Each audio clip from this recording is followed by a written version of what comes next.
अगर कभी कोई कंट्री किसी कंट्री से लोन ले या international organization for example world bank, IMF या एशियन डेवलपमेंट बैंक से लोन ले, तो वो पैसा अगर वो मिसयूज करेंगे, किसी और तरीके से उसको गलत इस्तेमाल करेंगे, so that is what is called money laundering. Now what is global money laundering, और इसके साथ साथ जो टेरर फाइनेंसिंग है उसको क्रॉस चेक करने के लिए कौन सा ऐसा प्रावधान दुनिया में चलता है, and that is called FATF, financial action task force.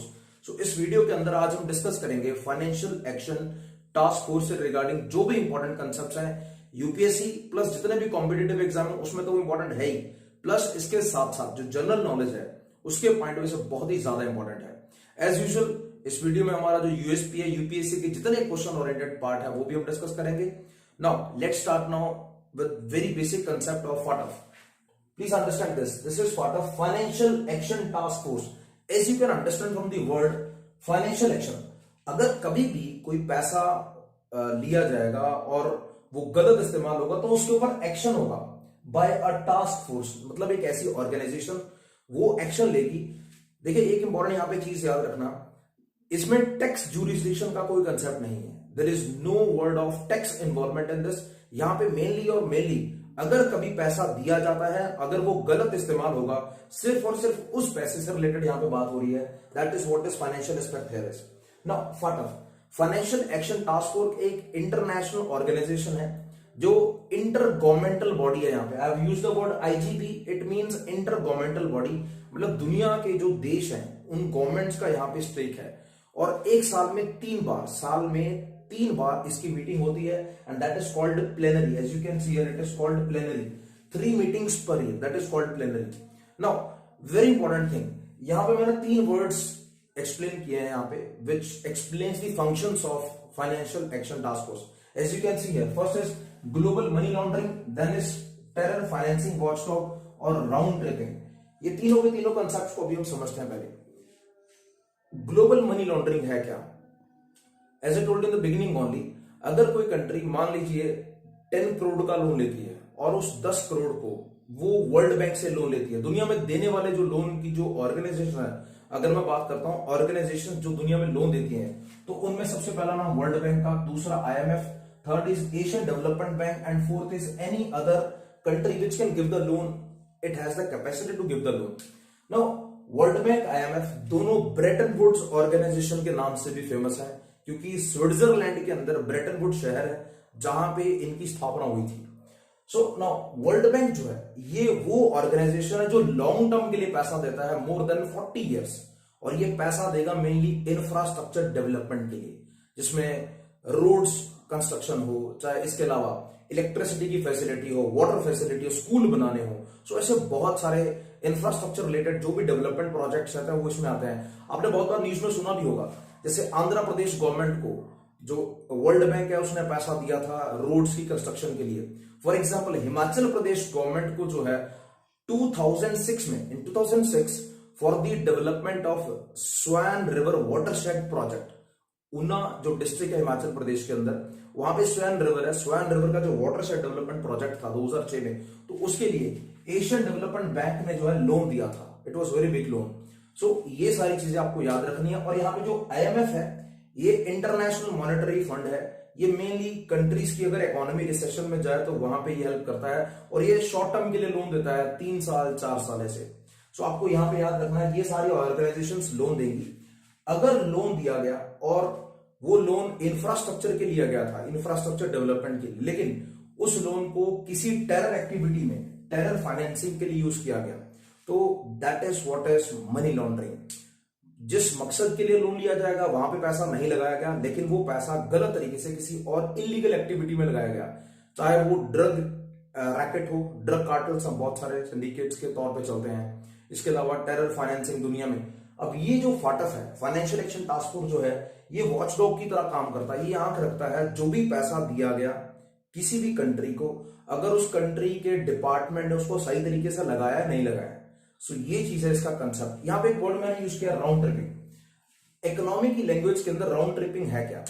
एक बहुत इनडायरेक्ट वे है, जो पैसा गवर्नमेंट के पास आता है लोन के थ्रू, उसी पैसे को जो गवर्नमेंट की अथॉरिटी के जो मेंबर्स होते हैं वो अपने फायदे के लिए इस्तेमाल करते हैं। फॉर एग्जाम्पल अगर किसी कंट्री के पास लोन आया तो और उस पैसे को वो किसी दूसरी कंट्री भेज देंगे और वहां से वो स्टॉक मार्केट में इन्वेस्ट करके अपने फायदे के लिए ले सकते हैं, या अदरवाइज दोबारा से वही पैसा उसी कंट्री, ओरिजिनल कंट्री में वापस आता है।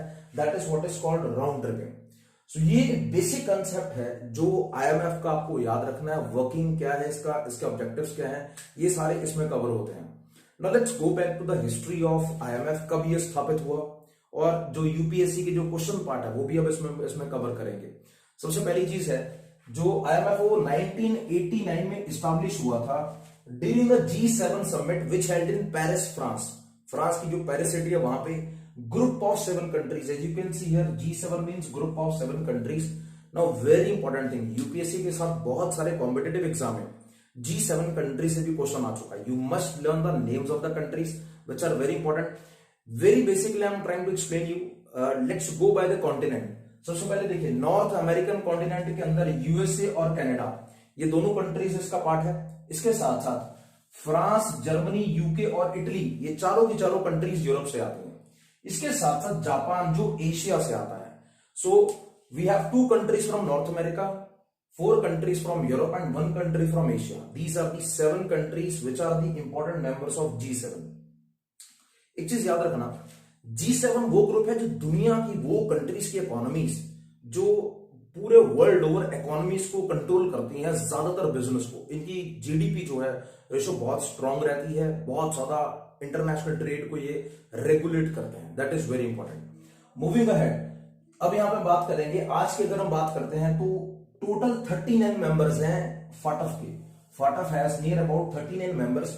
एक इंपॉर्टेंट चीज है, टोटल कंट्रीज इसमें 37 है। अगर मैं 39 को ब्रेक करता हूं, 39 includes 37 countries, but 2 important are regional organizations. Now very important part is that is related to the UPSC plus जितने भी competitive exam, you must learn these organizations. ये बहुत इंपॉर्टेंट है और यहां से क्वेश्चन शॉर्ट बनेगा, और ऑलरेडी 2 क्वेश्चन यहां पे यूरोपियन यूनियन और जीसी से पहले पूछे गए हैं। No let me cover this also. 37 countries which are already important. Now let's cover these, both of these one by one.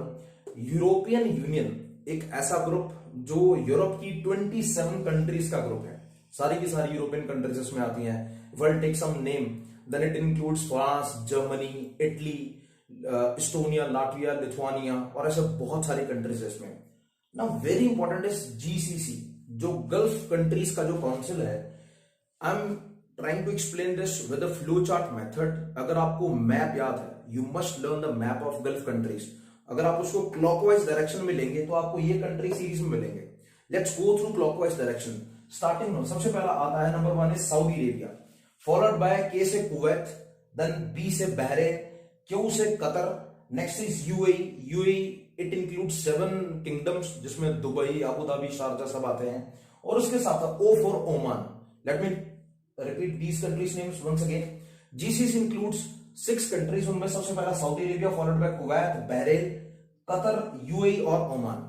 ये 6 कंट्रीज के नाम आपको इंपॉर्टेंट है, सारी की सारी कंट्रीज के नाम आपको याद रखना है। दीज आर वेरी इंपॉर्टेंट, और यहां से ऑब्जेक्टिवली बहुत सारे इंपॉर्टेंट क्वेश्चंस बनने का चांस है।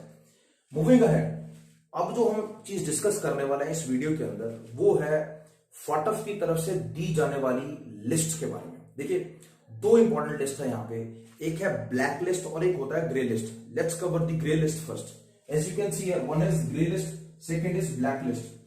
ग्रे लिस्ट में वो कंट्रीज के नाम फाटफ डालता है अगर कोई भी कंट्री फाटफ के जो बनाए गए रूल्स एंड रेगुलेशंस है, जो स्टैंडर्ड्स है, उनको फॉलो नहीं करता, उनको पूरा नहीं कर पा रहा है, तो उस कंट्रीज को जो फाटफ है, फाइनेंशियल एक्शन टास्क फोर्स है, उनको वो ग्रे लिस्ट में डालता है। जैसे रिसेंटली अगर मैं बहुत लेटेस्ट बात करता हूं तो यूएई, यूनाइटेड अरब एमिरेट्स को 2022 रिसेंटली कुछ दिन पहले ही ग्रे लिस्ट में डाला गया। इसके अलावा बहुत सारी more than 10 countries are there which are in the grey list, जिसमें म्यांमार, बर्मा का नाम भी आता है, the old name is Burma of Myanmar. उसके अलावा Pakistan is also there, Turkey has already been there. So ऐसे बहुत सारी कंट्रीज है जो ग्रे लिस्ट में आ चुकी हैं। Somehow they are the safe havens for terror financing also. Now when we talk about UAE, देखिए ये जो यूएई को ग्रे लिस्ट में डाला गया है उसका रीजन कुछ और है। अभी जैसे यूक्रेन रशिया वॉर चल रहा है, तो already we have made 2 videos on this also. तो कहीं ना कहीं यूनाइटेड नेशन सिक्योरिटी काउंसिल के अंदर जब वोटिंग हुई थी, उस टाइम पे यूएई ने एब्सटेन किया था इस वोटिंग से।